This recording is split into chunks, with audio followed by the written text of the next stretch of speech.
প্রিয় দর্শক বন্ধুরা, এই মুহূর্তের জন্য হাইকোর্টের বিগ নিউজ আপডেট উঠে আসছে। কার্যত প্যারা টিচার থেকে প্রাথমিকের শিক্ষক, অত্যন্ত গুরুত্বপূর্ণ খবর আপডেট এবং কোর্টের জরুরি সংবাদ আপডেট। অবশ্যই সবটা দেখে নিন, আর্জেন্ট ভিত্তিতে এই ভিডিওটা কিন্তু ক্রিয়েট করতেই হচ্ছে।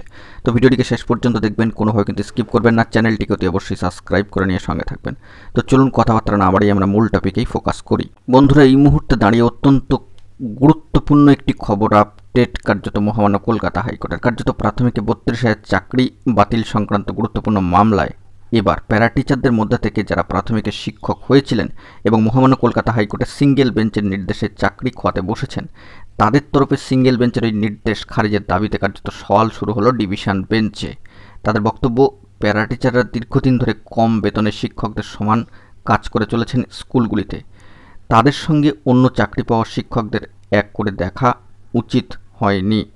কার্যত গত সোমবার সম্মানীয় বিচারপতি তব্রত চক্রবর্তী মহাশয়ের ডিভিশন বেঞ্চে তাদের তরফ থেকে সম্মানীয় আইনজীবী মহাশয়দের অভিযোগ, এই শিক্ষকদের বক্তব্য না শুনেই চাকরি খারিজ করা হয়েছে। সম্মানীয় বিচারপতি মহাশয় বলেন যে অন্যান্যরাও যেমন মামলায় যুক্ত ছিলেন না, তেমনি প্যারা টিচাররাও মামলায় অংশ না হওয়ায় তাদের বক্তব্য শোনা হয়নি। প্যারা টিচারদের থেকে প্রাথমিকের শিক্ষকতার ক্ষেত্রে নিযুক্তদের সম্মানীয় আইনজীবীদের বক্তব্য যে এতজনের জীবন কিন্তু জড়িত সিঙ্গেল বেঞ্চের একতরফা ঢালাও অর্ডারের মানে কি? আমরা সার্ভিস থেকে টার্মিনেটেড, আমরা মহামান্য আদালতের নির্দেশের জন্য অপেক্ষা করছি, নইলে আমরাও ধর্ণা অবস্থানে বসে পড়তাম। সম্মানীয় আইনজীবী মহাশয়দের বক্তব্য, প্রাথমিকের শিক্ষকের শূন্যপদের 10% প্যারা টিচারদের জন্য সংরক্ষিত। এই আসনে প্যারা টিচাররা না নিযুক্ত হলে অন্যদের ক্ষেত্রেও প্রযোজ্য নয়, সেইভাবেই চাকরি হয়েছে। ল্যান্ড লুজার কোটায় চাকরি পাওয়া শিক্ষকদের তরফেও ওই দিন সওয়াল করা হয়।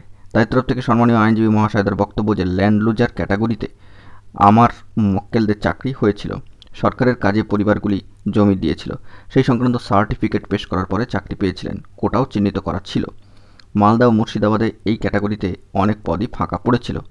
এই কোটায় শূন্যপদের সাপেক্ষে আবেদনকারী কম ছিলেন। অ্যাপটিটিউড টেস্টের প্রশ্নটি অবান্তর।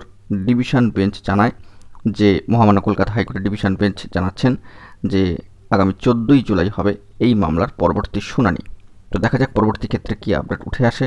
আপাতত এই খবর আপডেট কিন্তু উঠে আসলো সামাজিক গণমাধ্যমের সূত্র ধরে। অত্যন্ত গুরুত্বপূর্ণ মহামান্য কলকাতা হাইকোর্টের বিগ নিউজ, প্যারা টিচার থেকে প্রাথমিকে অত্যন্ত গুরুত্বপূর্ণ খবর আপডেট। এখন একটু কি ভালো থাকবেন, চ্যানেলটিকে সাবস্ক্রাইব করে নিয়ে সঙ্গে থাকবেন। ধন্যবাদ।